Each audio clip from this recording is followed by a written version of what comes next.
Do you ever feel stuck? The alarm goes off and you think, is this really my life?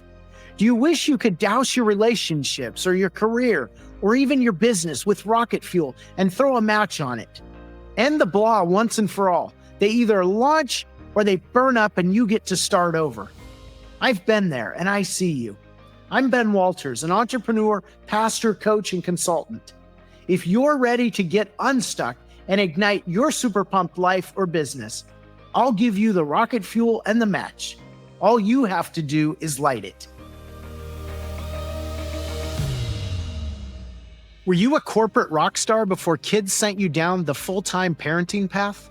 Are you looking to get back out there as your kids get older, but not ready to jump back into the corporate grind? If you're a stay-at-home parent with big dreams, this episode is for you.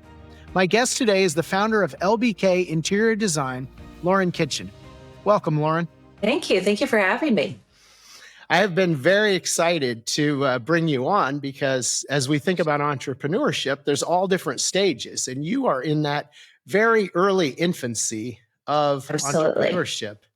And so one of the things I wanted to ask you about and kind of drill down on is I feel like millions of people have ideas. I'm going to start a business about X or Y or Z. And that's as far as it goes. And so part of why I wanted to talk more with you is because you actually had an idea and you've launched it, which is a huge differentiator. So first off, congratulations on that. Thank you. Thanks. So few people actually do it. So I wanted to kind of get inside your head, and hopefully this will be an inspiration to others to say, you know what, this is finally the time for me to take that idea and put myself out there and run with it. So tell me a little bit about your process about deciding to start your own interior design firm. How did you come about that? For me, it was basically it was a handful of different factors, but for the most part, it was all timing. I moved to Cincinnati after graduating college and immediately started working as a risk management consultant for a Fortune 100 company that I did for about 8 to 10 years. So you were in the corporate grind. Yes. And actually the height of the corporate grind where it was quite fun. You were traveling all over the world, completely different than how things are today, but it was good. We decided to start a family and I ended up staying home. Knew that I just couldn't have the flight schedules and visiting with clients, whether across the US or overseas, that I had prior to having kids. But I always knew that eventually I wanted to get back and do something. And now that our kids are fairly self-sufficient, I'm sending one off to college soon, another in high school, another in junior high.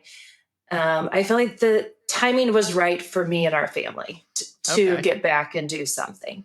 I struggled for a while just trying to figure out what that was that I wanted to do. I knew that I loved risk management at the time. I still think, part of my heart is there. I see things and my risk management consulting head is still going. But I also knew that, I'm mid-40s heading towards 50. It wasn't a passion of mine. And I knew that if I was going to make this step to get back out there, that it needed to be something that I was passionate about and that I was really, truly excited to do. Nice. And I struggled with that for quite a long time. I really didn't know what that was. There were times where that could be quite depressing. I was like, I don't have, there's nothing I can do. Like, what can I do? And it wasn't until a friend of mine, which ironically, she had purchased our previous home. She said, Lauren, will you redesign my room for me? I thought, what? Like, why is she wanting? And, she kind of reminded me that I have been doing this. If I really look back on it, I've been doing it since I was little. Growing up, my room, I had to have it a specific way. I wanted to incorporate these different colors, textures, designs. My college roommates, at the time made fun of me I I mean, I had this highly designed, of course, I mean, I was sourcing, I was going to Salvation Army and I was sourcing Uh-huh. all of these vintage pieces, but I had a fairly nicely designed You room had a back in flair, a college. style. I did. I mean, there was a style. I mean, I'm embarrassed to admit that on a Friday night, I actually stayed in and I wallpapered a room. I mean, who's, Wow. I know who's doing that at 19 or 20 years old. Um, and so she just kind of reminded me that you've been doing this for friends and family for years. We've had a couple projects, my immediate family, of building a little farm, renovating the home that we're in now. And I've always done the design work myself, but I never Uh-huh. thought of it as being a career or something Sure. that, although I was doing it for friends, I mean, I wasn't charging friends. I was just, Right. if whatever city they were in, I would fly up for a long weekend and we would just kind of hit the streets and pound out a room as quickly as we could. And then I'd go back. So I really need to probably, she was probably the one that opened my eyes to the possibility of starting my own design firm. So, Wow. It's funny how others see in us things we are completely blind to, isn't it? oh, absolutely. I mean, I just always felt, well, that was just a part of me. I mean, I just kind of had an eye for things. Right. I never thought that that would be something that I could turn into a business that other people Would pay money for. want or need. Absolutely. Right. Yes. Yeah. Well, that is cool. That is very cool. So beyond your friend who saw this in you, how did you go about then talking to others about that? Whether it was your husband, Matt, or your kids, what was your process and how did you feel? Were you nervous or how did that Oh, come yeah. about? Um, my family has always been extremely supportive. So Okay. that was easy when I would talk to some of my other friends, especially the ones that I have done areas in their home in the past. They're like, absolutely. This is just a no brainer. Why wouldn't you do that? Uh-huh. And part of that too is that I still need a little bit of flexibility in terms of, we still do have kids living at home that are Right. playing many sports. I mean, we have one that's 3 sports in one season right now. So, Wow. Super athlete. I know, right? So the fact that I still needed something, I didn't feel that it would be right for me or our family at this time, still to have, a job where I clocked in at 8 and out at 6 sort of thing. I still needed to have that flexibility. And I knew that Uh-huh. working for myself was the key to being able to balance that. That makes sense. So no even thoughts about doing this for a bigger design firm or anything of that nature. You really wanted to be No. on your own. Yes. And I think part of that is the fear that you mentioned before.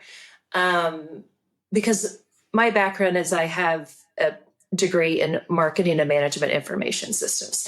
I did not go to the design school. I do not Sure. have an interior design formal background, which in my mind, that would have been a major step to try to step into a firm and say, hey, I Sure. have all these skills when you're surrounded by all of these people that have been formally educated Right. in that area. So Isn't that funny how that's a mind hang up though? Like the yes. credentials we get, even if those credentials were handed out 20 or 30 years ago, Sure.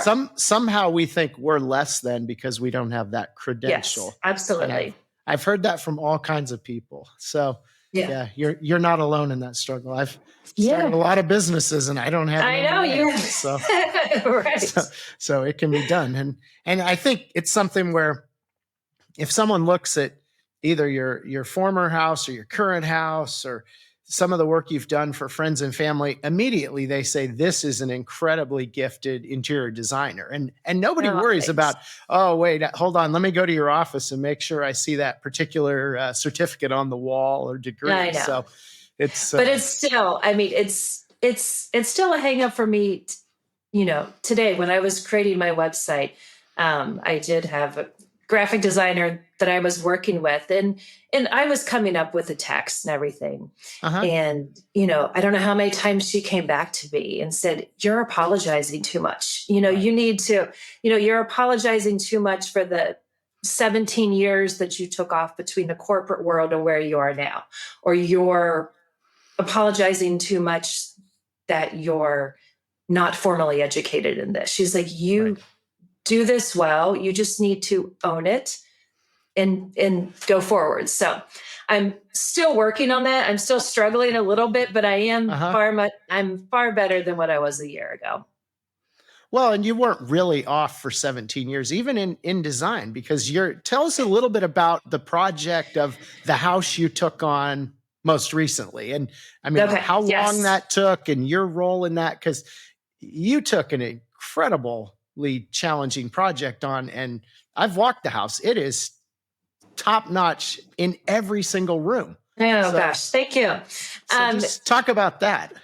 Yes, we spent about 16 years in a little bungalow across, if you know anything about Cincinnati, it's across from Eden Park. It's beautiful. It's a beautiful area of the city. It was something when Matt and I first bought that house, he was in law school, and we thought, we're going to be here just a couple years. At the time, we just had a dog. We had a dog and no children. And we ended up being there for 16 years. It was 1,600 square feet, one full bathroom, and we ended up having 3 children, and the oldest is 6'5". So it was a lot of people in an area.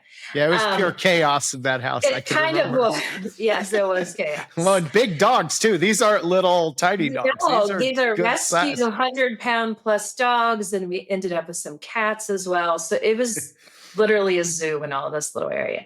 But we had been looking, even though we were there 16 years, we had been looking for a house for almost 10 years.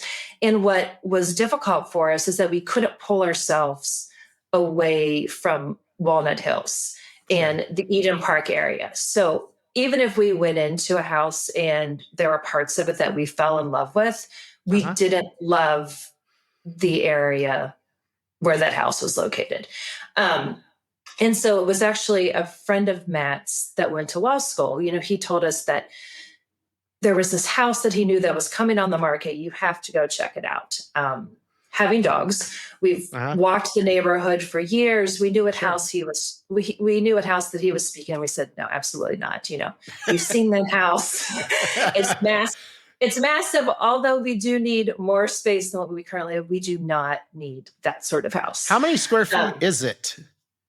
This is just under 5,000. Okay. So a little bit smaller than yours, but I mean, similar in area. And we had always thought that it had belonged to the Sisters of Mercy. That was a street over. Yeah. Just because they owned a lot of the really big, historic, beautiful, old, beautiful houses in the area. I honestly don't remember how he ended up getting us into the house before everyone, but he finally convinced us, you have to go in and you have to check it out, which is interesting because I've never been a fan of Victorian houses. I know. I mean, if living in Cincinnati, Victorian houses are everywhere. Right. But as soon as we walked in, I just fell in love with the home.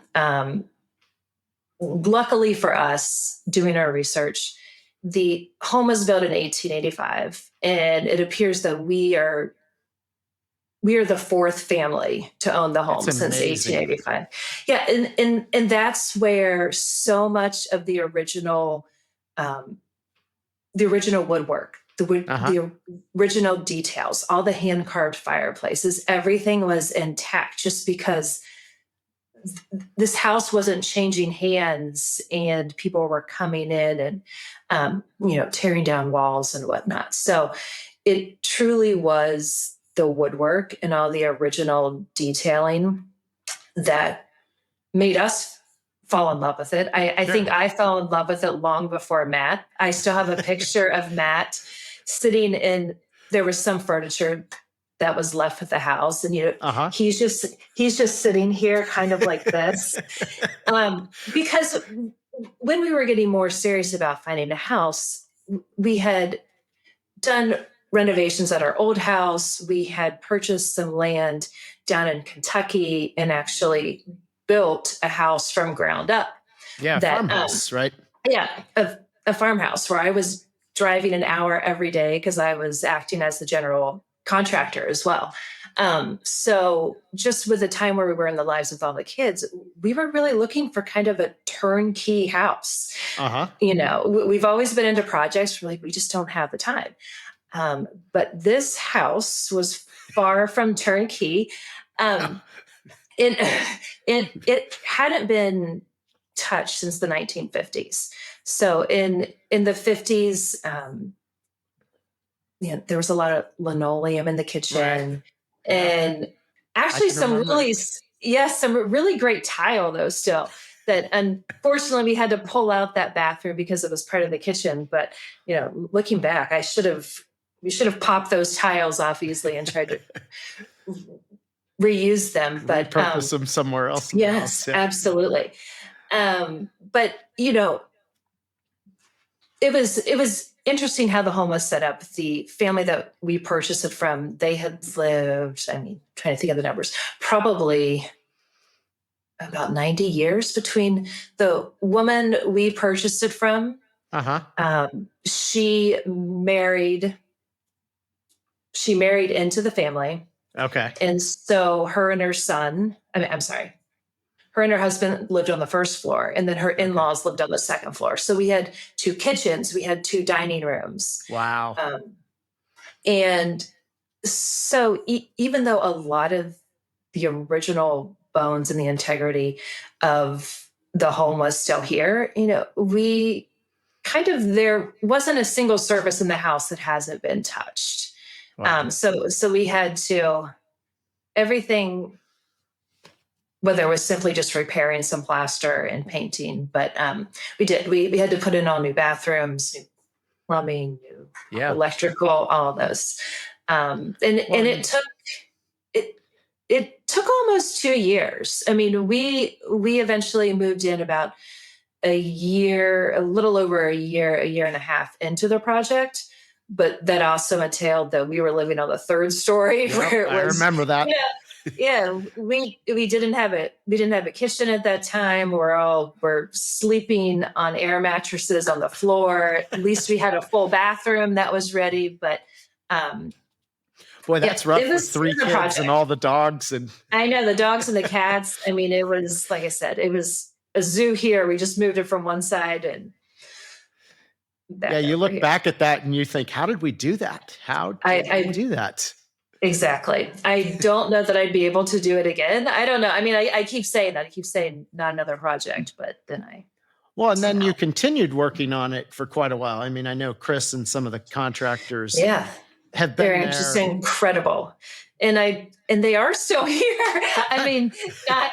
Not on a regular basis, but yes. We really tried the amazing contractors that we have, which we owe to you, because Chris and Marty and all those guys worked on your home as well. We really worked hard to save the integrity of the house. I spent more than 6 months before we ever moved in, stripping all of the woodwork on the second floor and stripping staircases. That is a labor of love. It was. There are so many days that I would come over and just spend 8 hours and think, why are we doing this? But it's beautiful. I'm glad that we did it. But everything took time, but well worth it in the end. Well, and I think just looking at some of the services you offer in your new business, the fact that you have had project management experience on a historic rehab, you have project management experience on the construction of a farmhouse, I think that differentiates. Do you want to say a little bit more about that? Because I think there's a misconception sometimes in interior design is just pick a color palette and throw a couple pieces of furniture in. And I think it's way more than that. And particularly, I think your skills go way beyond that. So do you want to just say a little bit more about that? Sure. Yeah. It is. You have to look at the bigger picture and how things are going to function and how things are going to work. Even if it's simply you want to design a built-in cabinet or something, but realizing that if you have the doors a certain way, you're going to be banging into the wall. Right. It's just these little things from being around project management and watching the carpenters and watching how, whether it's tile be installed or you just picking out those details that someone may overlook, but will have a massive impact down the road. I think, I've made enough of those mistakes in our own projects that I feel like those mistakes have been great because they have taught me so much, and they have taught me to really focus in on all those details that you may miss. Like you said, it's so much more than going to the paint store, picking out your fan deck and just choosing a color. I mean, it's also realizing that choosing that color, you may be looking at it, whether you're looking at it at a paint store, is going to look completely different when you bring it home. It's also going to look completely different in the morning versus what the lighting is at night. It's just really taking all of those things into consideration that go much deeper than just the surface. Yeah. Well, and that's got to be super helpful to a homeowner, is just having that experience that you have to point out things, even if you're running with a lot of their ideas, just to say, we might want to tweak this, or we might want to do this a little different. And then being there to kind of manage those details and make sure that the tile is laid correctly, so that you don't have, a fourth of a tile here, and then you're down to this like crumb on that end, or a huge grout line. Yes. Yeah. No. Yeah, absolutely. And go ahead. No, I would say, and I do hear a lot from my clients, which hopefully I'm not working myself out of a job down the line. But my clients always tell me at the end that they learn so much from me, which warms my heart to hear.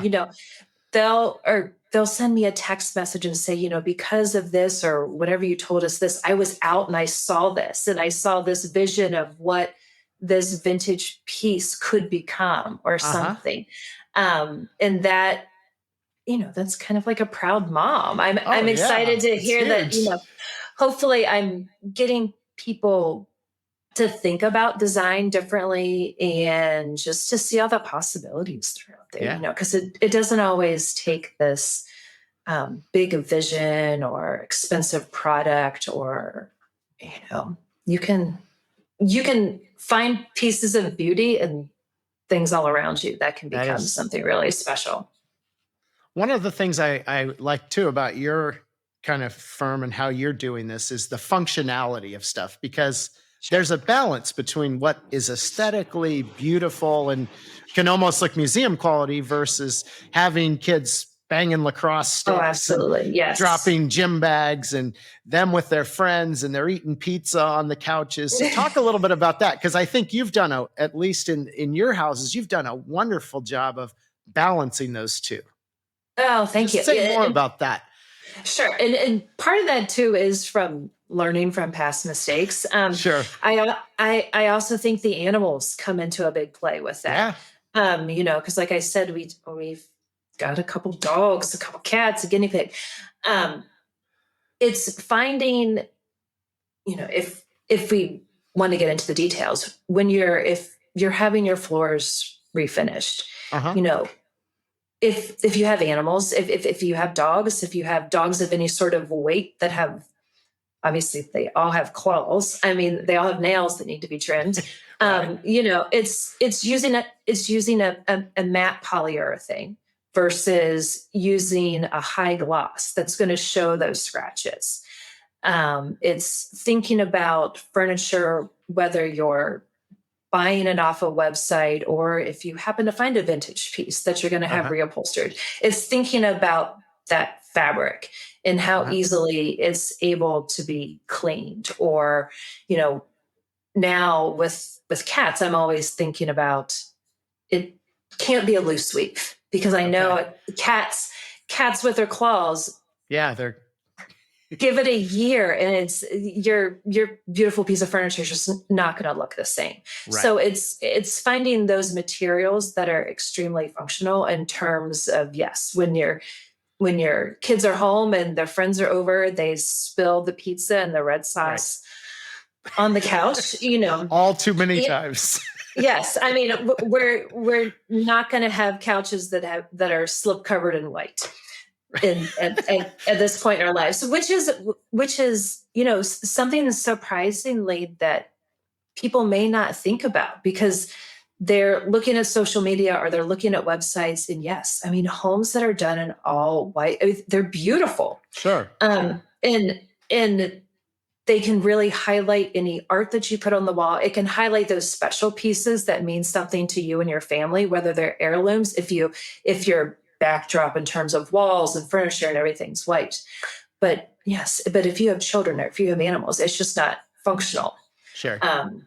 So that would be super helpful to have all that wisdom as you go into that, especially younger homeowners where you just haven't had that, all the screw ups or, those oh no moments. So yes, you haven't had those mistakes, or you're bringing pieces with you that you've had for the last 10 years while you were in college. You're not thinking about, when you're buying new all the time, what those materials should be. So you're not replacing them 2 or 3 years down the road. Right. So you're making that investment that's going to last. Well, it's interesting. And not causing you major headaches and cleaning bills of, Yeah. Well, and people often think about services like yours as a cost, but the reality is if you help the homeowner do it right, it can save them a ton of money in the long run as a piece maybe goes 10 years versus, like, we bought some couches right off the shelf from Macy's, and we have German Shepherds, and those couches in the German Shepherds area, it's a nightmare. And, it's almost just sunk costs. So having someone like you, I wish you would have consulted with us on these couches before we started. And it is something, and designers too will often get discounts from, if you're looking at your big box stores, whether it's your Pottery Barns, Crate and Barrel, West Elm, they're getting a discount that, I receive a percentage off, and I pass that directly on to the client. So that's huge. So, if you're, some of them can be anywhere from 20 to 30%. So if you're looking at a piece of, if it's a couch, that's $1,000, there's a $200 to $300 potential savings there, which those really add up once you start, if you're furnishing areas. So in a sense, some of those discounts can sometimes balance out or outweigh the fee that you're charging. That an interior designer is charging you to do work in your home. Yeah, that makes sense. I wanted to ask you a little bit about the challenge. Like, you went from a 1,600 square foot bungalow and how that was designed, and that would, having been a guest in your home, that was beautiful. But also now this 5,000 square foot historic mansion. Just talk a little bit about, and then the farmhouse would fall somewhere in between. So talk a little bit about, I guess, and this would almost be free tidbits for the homeowners, but kind of the wisdom of, what you're looking at as a small homeowner, or maybe even an apartment, versus what you're looking at with a really large home. What are the unique challenges to each of those, and what bits of wisdom would you share with the listeners about that?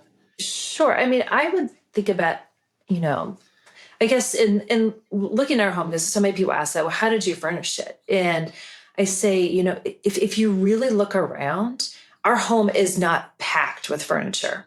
Okay.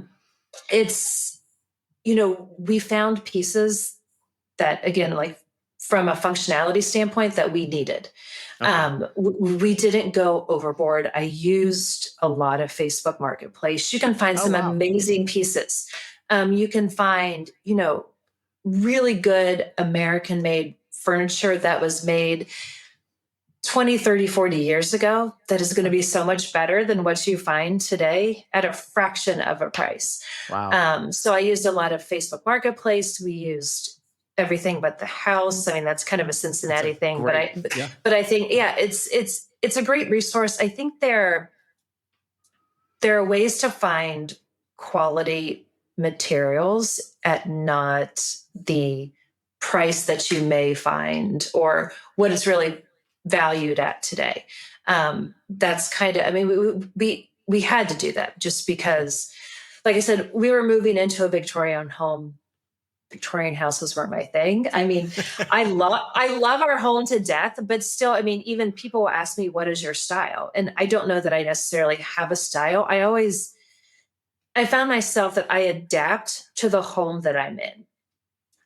With this home, I feel like I tried to do a good mix of keeping that historic Victorian feel to the home, but still made it feel modern. I mean, I didn't want it to feel like you were walking into your 90-year-old grandma's house.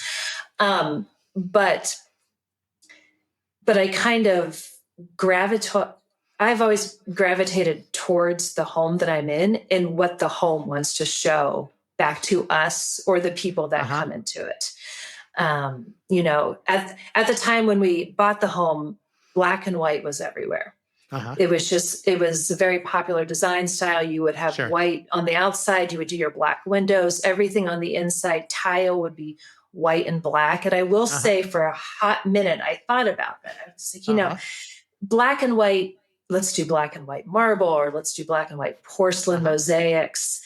And it took me a while, but I really sat back and thought about it.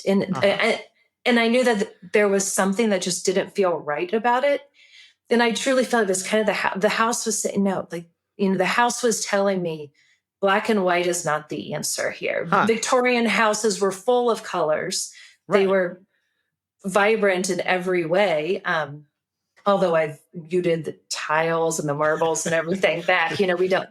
But it just, I could feel that something wasn't right. And when it finally dawned on me that black and white was not the answer, everything sort of just kind of fell into place from there in terms of colors and kind of making a palette. But there again, and then once I had that revelation, then I was able to get onto Facebook Marketplace and everything but the house and sort of find those pieces that were speaking to me that I felt would represent the home in a way that I wanted to do so. Well, and I would compliment you on this, that I think you've allowed your home to tell its story as a historic property of tremendous value within the area and the families, the four families that lived before. But it also is clear it's the kitchen's home and it tells your story. So of your kids, of like the artwork of Matt's dad is incorporated in that. So you've done a wonderful job in blending those two. And I think that's really a gift you have, that you can take a home, and whoever's home that is, the Browns' home or, you know, Jefferson's, whoever, and make the home tell its story, but also their story. And I think that's a really special talent you have. So, thank you. And I do feel that's kind of how I start out every relationship with a new client. You know, I'll visit their home or whatever the area is that they're wanting me to do work. And I really try to get to know them as a person, and not just in terms of, oh, I like a blue couch. No, I mean, I want to know your hobbies. I want to know what's important to you. Is there something of significance to you, your partner, your family that you want to either have displayed in some way or bring light to in some way? Getting to know them on that level, I feel really helps them. Yes, it allows them to tell their own story in their own house. Okay. You know, I want their home to be a reflection of them. The home should never be a reflection of me and what I what I may or may not do in this space. It needs to tell their story. And so it's all about those things the that client. Yes, even though there may be something that I may not agree with, but I mean, that's not my call. It's not my home. It's not my story to tell. It's their story. Tell me about your process a little bit. If I wanted to hire you on as a interior designer, because I think at least in some people's mind, it's a high hurdle. Like you think, boy, I'd really like an interior designer, but that's going to be tens of thousands of dollars that maybe I just don't feel like I have. No. So how does the process work? If I were to say, Lauren, I really want to talk to you about this, do you start with a free consultation, or how does it work? Yeah, I mean, it depends on the situation, but yes, I'll come out, I'll take a look at the space. I'll want to hear from you what you feel is missing in that space, or something that's not functionally working for you in this space, and how in your mind, if you're able to put it in words, what that would look like. Okay. And then, like I said, I go into a deeper dive on silly things, like what books do you like to read, or your hobbies, or what colors are hanging in your closet.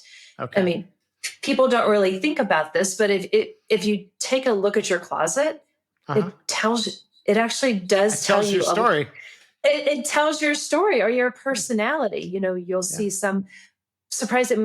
My closet has a lot of whites, creams, and blacks. I feel like I'm sort of classic in that way. But you'll go into other people, they're just vibrant, and that they just have this energy about them. And it's something that they may not notice, but yes, I mean, your closet tells you a lot about who you are, and maybe your own design style that you're not really even thinking about. But from there, it just depends on the project, because I find like that's what I'm still learning now, is there's such a wide range of what I can do and what I actually do for each client. There will be, we'll just take a living room. I have 2 separate clients that want their living room redesigned. One client will be completely hands off.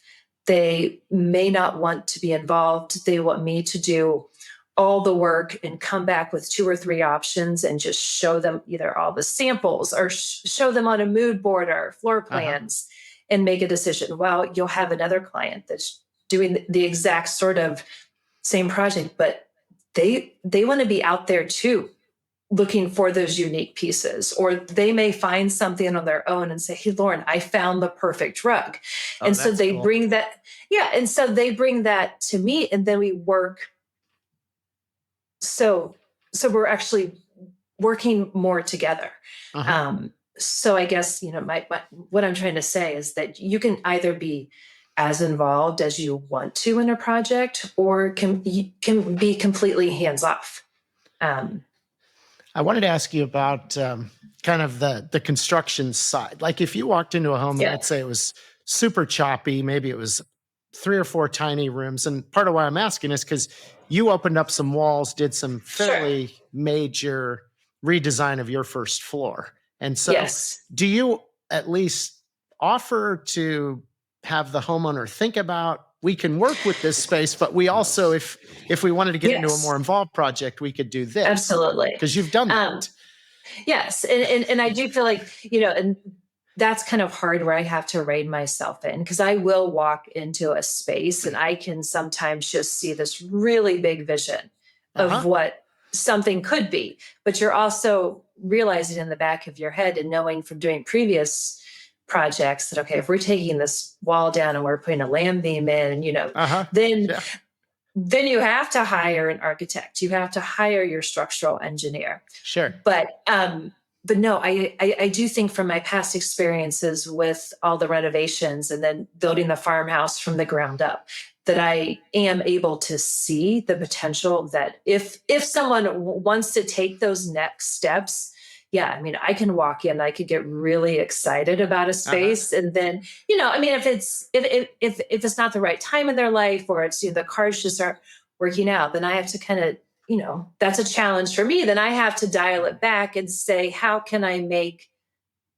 this space incredible for them with what we have, and knowing that we're not able to take out that wall or open it up. Sure.